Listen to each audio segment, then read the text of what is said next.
Toute l'actualité politique et parlementaire, c'est le journal de 19 h de Public Sénat. Bonsoir à tous, voici les titres de ce mercredi.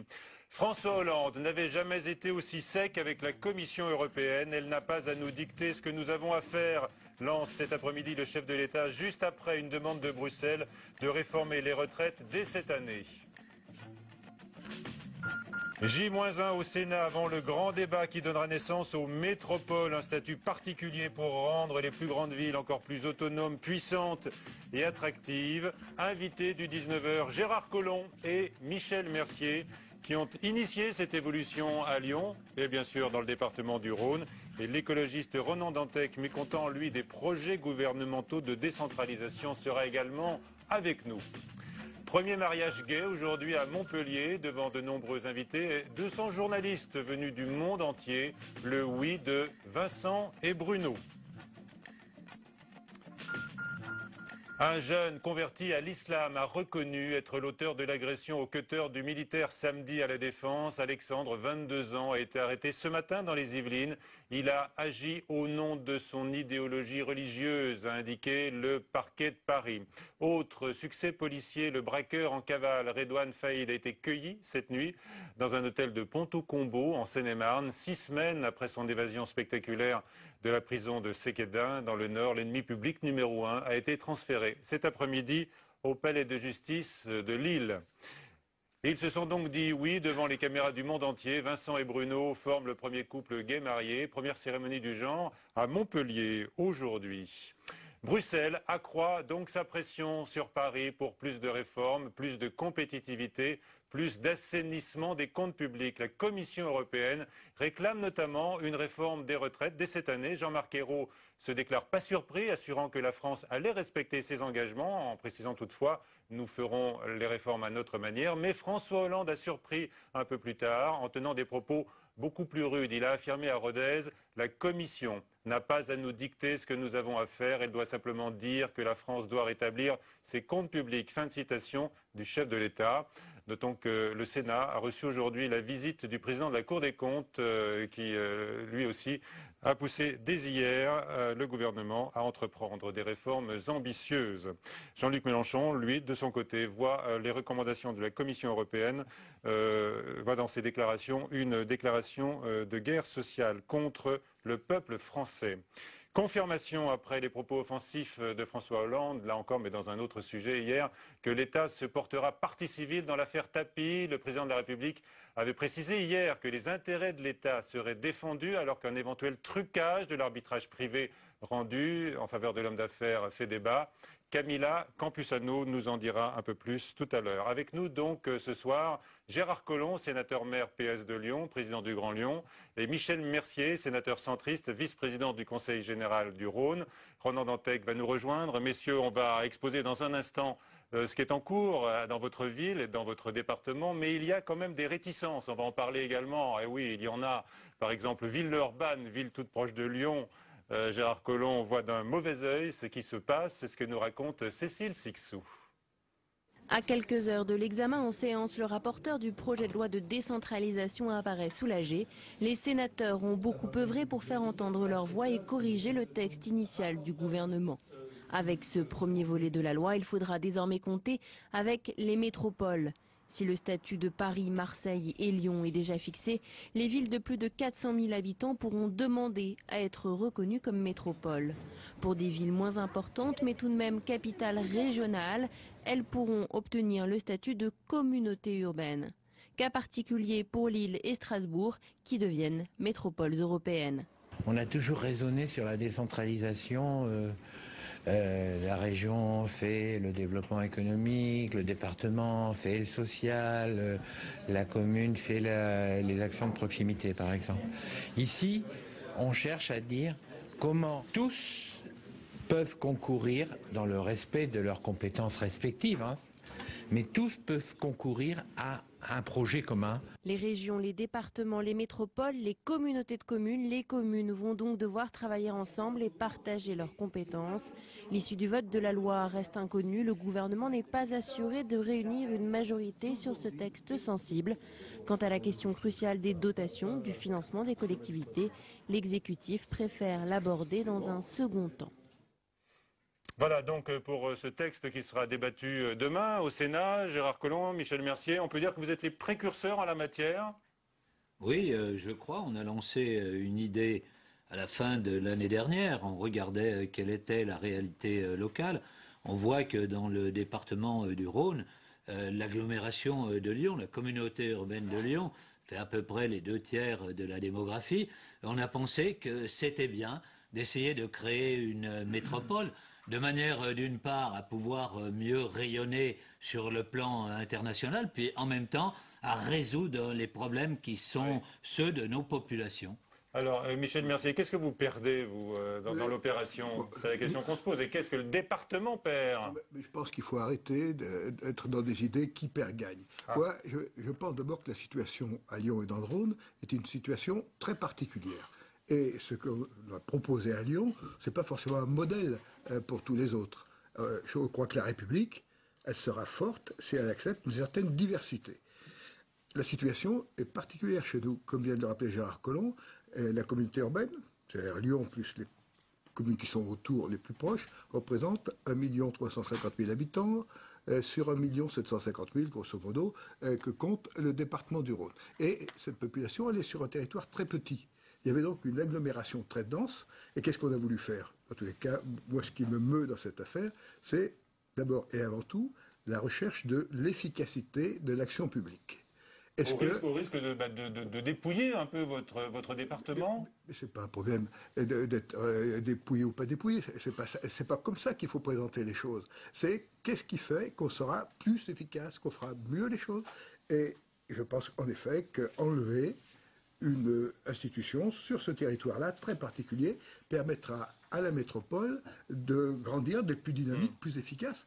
Et plus elle le sera, plus le territoire voisin en profiteront. Ah, vous n'avez pas peur de voir ce territoire rural ou périphérique asséché par la grande métropole? Vous êtes déjà venu chez nous. Oui. On vous réinvite. On connaît les coteaux du Lyonnais, le Beaujolais, non, il n'y a pas que le Beaujolais, bien sûr. Ne donnez pas une image qui est bucolique, qui existe, certes, mais c'est un département qui est industriel, un département dont la population s'accroît, et ce ne sera pas un département croupion. Si je peux expliquer en 2 mots. Oui. Nous, communauté urbaine, nous étions à la fois dans l'économie, nous étions dans l'urbanisme, nous étions dans la production de logements. Aujourd'hui, vous êtes dans bien le plus de département faisait les compétences sociales, c'est-à-dire par exemple le RSA, les personnes âgées, les handicapés, et donc essayer de faire en sorte qu'on exerce les mêmes compétences. On le dit dans une formule, c'est lié l'urbain et l'humain. Et ça, c'est bien pour nos concitoyens. Comment est-ce que vous êtes arrivés à ce Yalta, tous les deux là? Vous n'êtes pas du même bord politique, mais vous étiez fait pour vous entendre.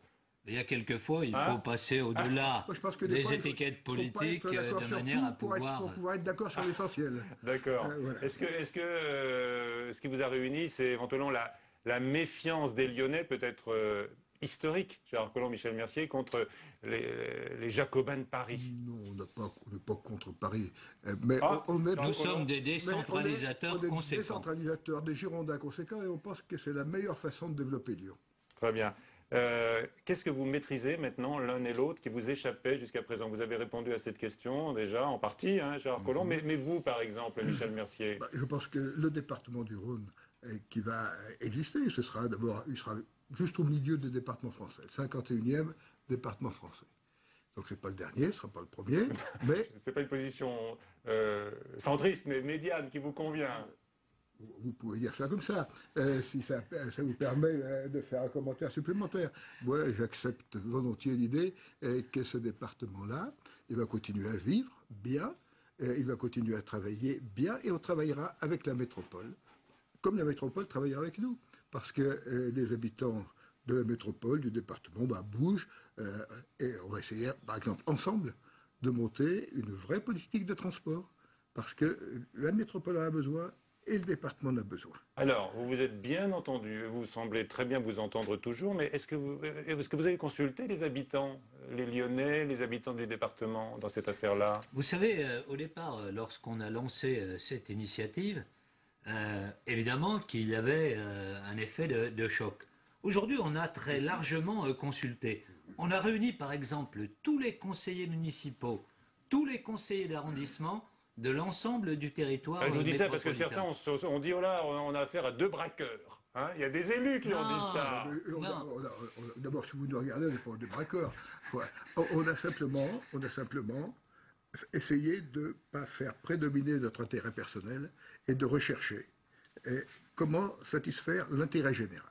C'est ça le problème. Vous voyez, aujourd'hui, ce qu'on a fait ensemble, c'est regardé par tous nos collègues. Vous pouvez interroger dans l'hémicycle, tout le monde dit ce qui se passe à Lyon, c'est extraordinaire.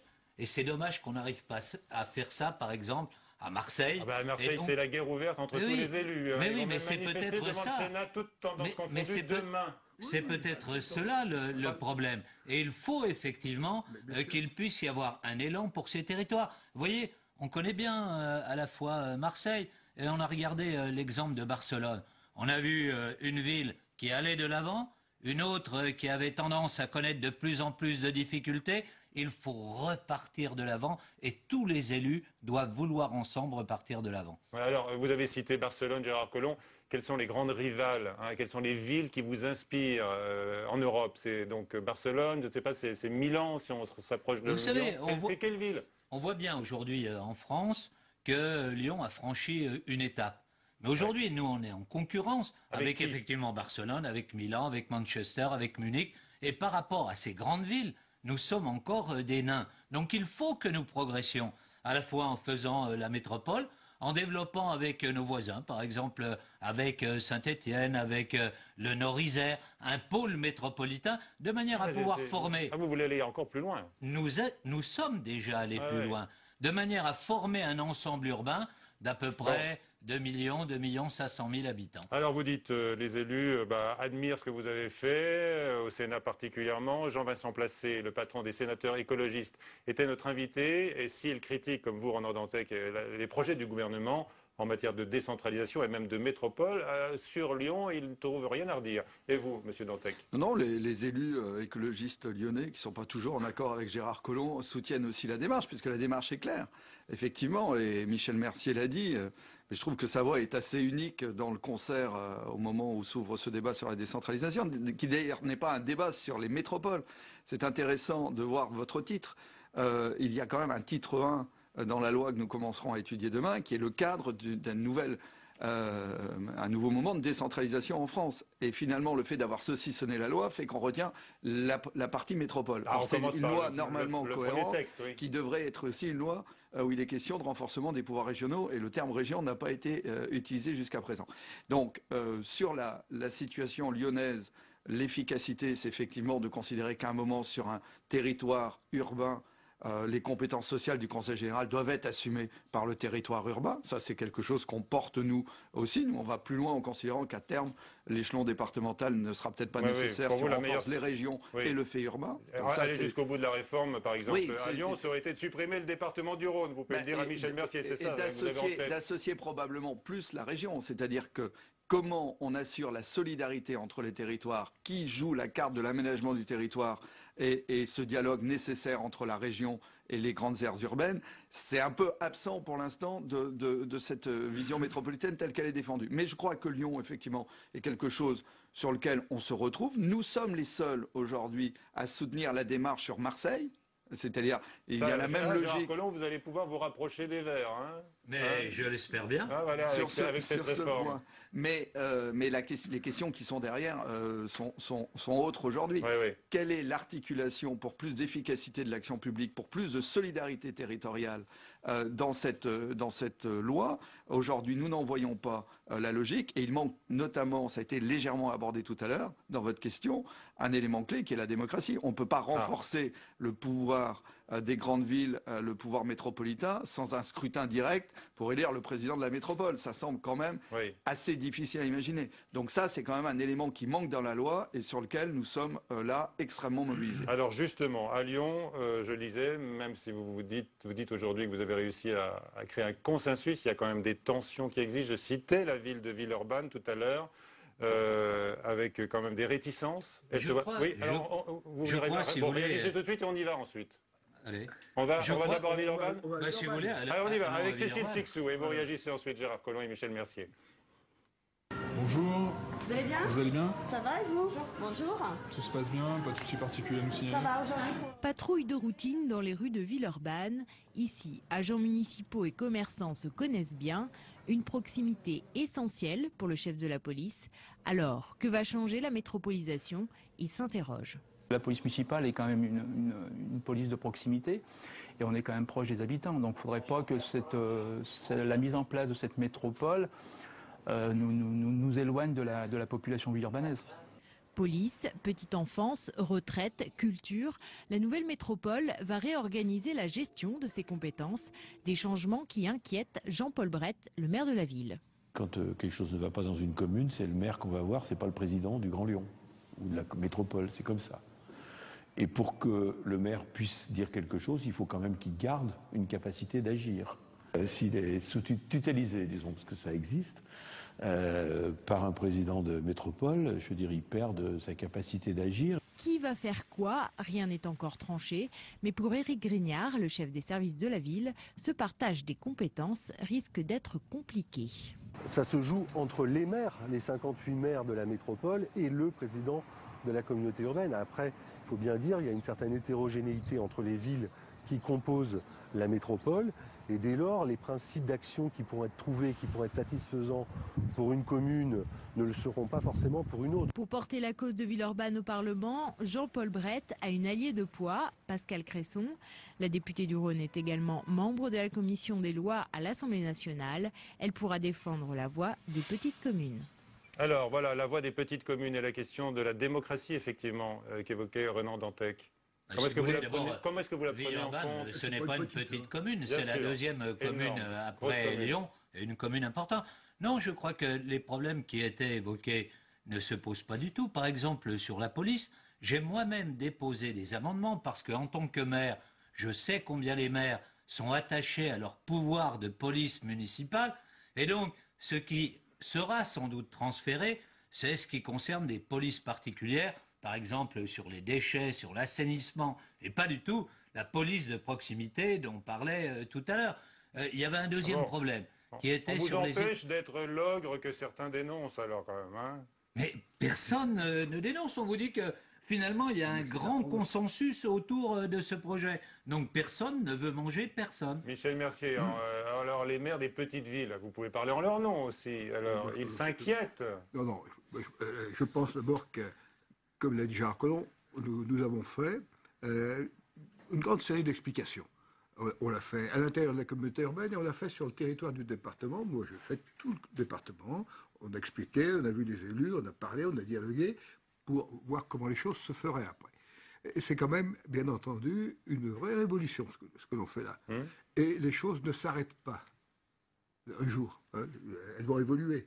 C'est pas une donnée statique, terminée. Ah, c'est quoi la prochaine étape? Vous êtes dans le temps des médias. Il faut revenir dans le temps des hommes. Qui est un temps... C'est vous qui dites que ça va évoluer. Mais laissez-moi dire ce que je dis, vous dites ce que vous voulez. Et moi, je dis ce que je veux, c'est-à-dire que je dis tout simplement qu'on est dans une phase d'évolution et qu'on va construire cette évolution ensemble.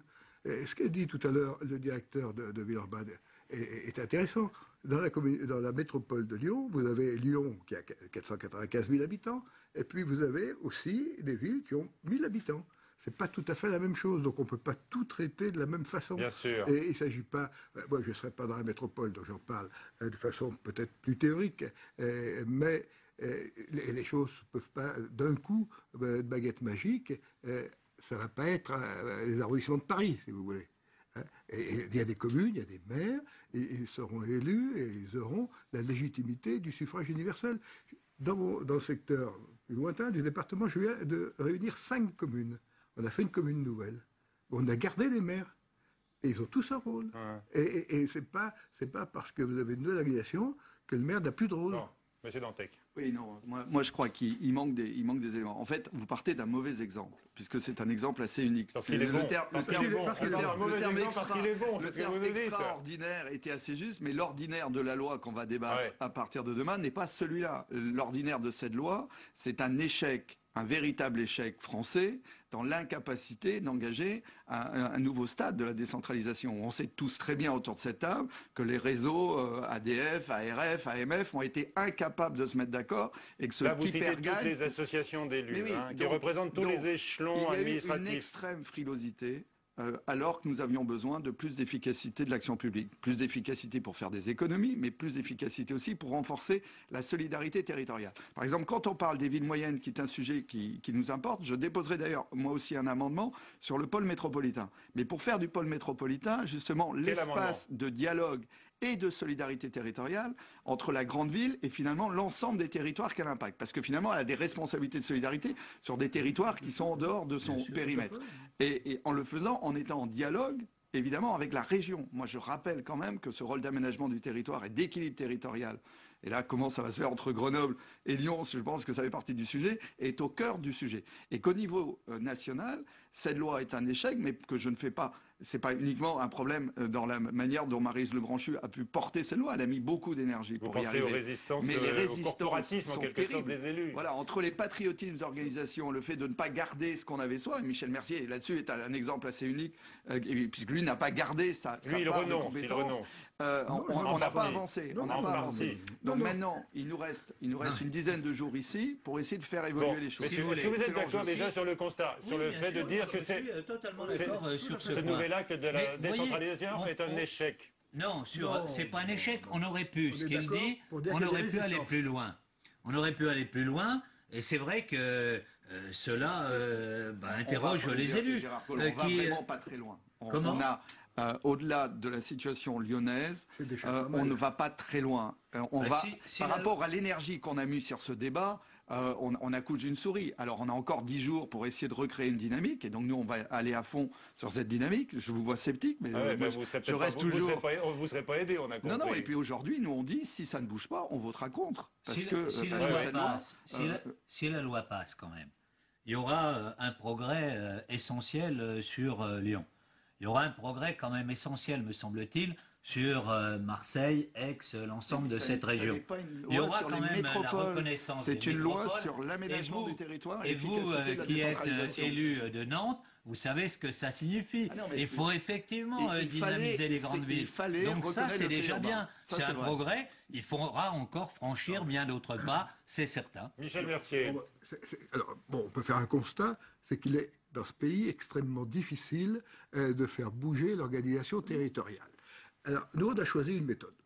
La méthode, c'est celle du pragmatisme, de l'exemple, mais pas du modèle, de l'exemple, pour montrer qu'on peut faire des choses et qu'il faut les faire, mais elles ne seront pas toutes les mêmes partout. Et ce n'est pas grave du tout. Il faut s'adapter au terrain, mais il faut bouger. On ne peut pas rien faire en disant « c'est tellement beau le passé » et qu'on n'a qu'à attendre le siècle prochain comme ça, en disant « les choses vont se faire tout seul ». Non. On vit dans une grave crise, on est un pays ouvert sur le monde. Et si on veut que les collectivités locales jouent leur rôle, il faut accepter de profondes mutations. C'est ce qu'on essaye de faire à notre échelle. Mais il y a beaucoup de résistance à vaincre, c'est sûr. Alors, Gérard Collomb, j'ai ce livre de mon confrère Régis Guillet, Gérard Collomb, le baron rebelle. Alors, rebelle vis-à-vis de Paris, bon, vous avez dit non, pas vraiment. Baron peut-être encore plus aujourd'hui, avec ce qui est en train de se mettre en place à Lyon. Est-ce que du coup, avec ces nouvelles compétences pour vous, pour le Grand Lyon, pour la métropole, est-ce que ça signifie... Une des collègues de M. Dantec m'a appelé Doge. Le Doge de Lyon, donc vous voyez, Baron, c'est déjà dépassé. Bon, le Doge, le ballon, mais c'est pas mal les Doges. C'était les villes italiennes du XVIe siècle, celles qui ont fait la Renaissance et qui ont donné l'humanisme en Europe. C'est bien. Puisque vous revendiquez... Au 4e degré, nous on est pour un scrutin direct. Moi je suis pour, ça se fera pas maintenant, on a déjà franchi un premier pas avec le fléchage, il faudra encore progresser dans ce domaine. Et moi, je suis pour des élections. Il faut que ce soit dans la loi, et pas que pour Lyon. Il faut que toutes les communautés urbaines soient en scrutin direct. Et ça, c'est un des combats politiques des prochains jours. C'est dans la loi. Je vais terminer quand même. Je vais vous demander, en tant que baron, comment on va dire, métropolitain, est-ce que désormais, ça vous bloque toute ambition, tout destin national ? Mais mon problème, moi, c'est d'essayer de gérer Lyon et de résoudre les problèmes. Non, mais ça, vous le faites déjà. Mais là, mais si voyez, vous vous installez... mes concitoyens m'ont confié un mandat. On essaye de le remplir le mieux possible et d'essayer de préparer l'avenir. Et donc, on prépare l'avenir au niveau local. J'aime aussi, évidemment, qu'on puisse le préparer au niveau national. Mais il y en a d'autres qui sont chargés de faire ça. Simplement, on aimerait qu'ils prennent quelquefois plus en compte les aspirations qu'on exprime au niveau des territoires. Au niveau des territoires, ce que vous dites depuis très longtemps. Merci, messieurs. Je vous propose de faire un détour par Montpellier, hein. Très belle métropole. Avec, très bien. Pour l'instant, ce n'est pas une métropole. Pas encore, non, non. Et la loi ne le prévoit pas pour l'instant. Parce qu'il y a moins de 400 000 habitants, c'est ça. Voilà, hein, c'est la barre qui a été fixée dans le texte de loi, comme nous le disait tout à l'heure. 450 000. Après un débat par la commission, voilà. Mais au final, ce sera 400 000. Ça peut encore beaucoup bouger. Ça peut encore bouger. Bon, très bien. En tous les cas, Montpellier aujourd'hui, avec le premier mariage gay, on a 2 maires ici. Vous allez pouvoir nous dire un mot après ces images donc de Vincent et de Bruno qui forment depuis quelques heures le premier couple gay marié en France. Cécile Sixou. Donc, un grand honneur pour moi de vous dire que vous êtes unis par le mariage au nom de la loi. Ils se sont dit oui devant des centaines de témoins, journalistes mais aussi personnalités politiques, comme Najat Vallaud-Belkacem, la porte-parole du gouvernement, ou encore Jean-Pierre Michel, le rapporteur du texte au Sénat. J'ai été invité et donc j'y vais comme rapporteur de la loi parce que je trouve que c'est quand même un jour assez historique. Je suis invité à d'autres mariages, y compris dans mon département, qui est un département, on peut dire rural, bon, pendant l'été notamment, et je pense que petit à petit, ça rentrera dans les mœurs. Pour le mariage le plus médiatique de l'année, tout a été passé au peigne fin à la mairie. Question de symbole, à quelques mois des municipales, Montpellier voulait être la première ville à célébrer cette union historique et comptait même sortir le grand jeu, retransmettre la cérémonie sur écran géant ou encore préparer un vin d'honneur à la sortie. Mais face aux critiques et au risque d'incidents des anti-mariages gays, les festivités ont été annulées. Pas question des carnets d'images de la ville sous le regard des caméras du monde entier. Des caméras que les jeunes mariés n'ont pas prévu d'inviter à leur voyage de noces au Brésil. Alors, Gérard Collomb, il y aura bientôt des mariages gays, j'imagine, à Lyon également, dans les différentes mairies d'arrondissement. À partir du moment où la loi fait que le mariage, aujourd'hui, est possible, entre couples homosexuels, bien sûr qu'il y aura des mariages gays dans les mairies. On applique la loi, c'est les mairies d'arrondissement qui célèbrent les mariages. Chez vous, Michel Mercier, vous êtes prêt à faire ce genre de cérémonie, oui ou non? Ah ben je vais vous répondre. Moi, je n'ai pas voté cette loi, mais je comprends très bien. J'étais assez favorable à ce qu'on permette à 2 personnes qui s'aiment de s'unir. J'étais très hostile, et je le demeure, sur les questions de filiation. Ceci dit, la loi est votée. Elle a été validée par le Conseil constitutionnel. Je l'appliquerai. Oui, bon, c'est toujours lui qui les promulgue. Bien sûr. Donc vous appliquerez la loi. Je suis un maire, un élu républicain, j'appliquerai la loi, mais je demeurerai vigilant sur les questions de filiation, qui me semblent des questions essentielles. Pendant Dantec, un mot sur cette réforme de société. Pour le coup, là, les écologistes, qui sont des alliés turbulents du gouvernement, approuvent. Oui, là, je crois qu'on a mis beaucoup d'énergie dans le débat, mais Michel Mercier disait tout à l'heure la difficulté de moderniser ce pays. Là, nous avons une vraie loi de modernisation de ce pays au niveau des grands autres pays sur cette planète, et je crois que là, c'est un beau symbole. Merci. Vous étiez content de voir Najat Vallaud-Belkacem à cette cérémonie? C'était sa place pour vous? Vous la connaissez bien. Hein. J'écoutais en même temps ce qu'on disait sur Montpellier. Vous voyez, le fait qu'on ait été obligé de prendre un certain nombre de précautions, ça montre qu'il va falloir quand même beaucoup recoudre la société dans les prochains temps. Et faire pour tous les mariages les mêmes cérémonies. Merci beaucoup à tous les 3 d'avoir participé à cette édition du 19h. Je vous retrouve demain, bien sûr, c'est la fin de ce journal. À suivre sur la chaîne parlementaire Assemblée nationale, question d'info. Demain, je vous retrouve d'ailleurs dès 18h pour suivre et commenter la conférence de presse Hollande-Merkel. Et à 22h sur Public Sénat, le journal sera présenté ce soir par Delphine Girard.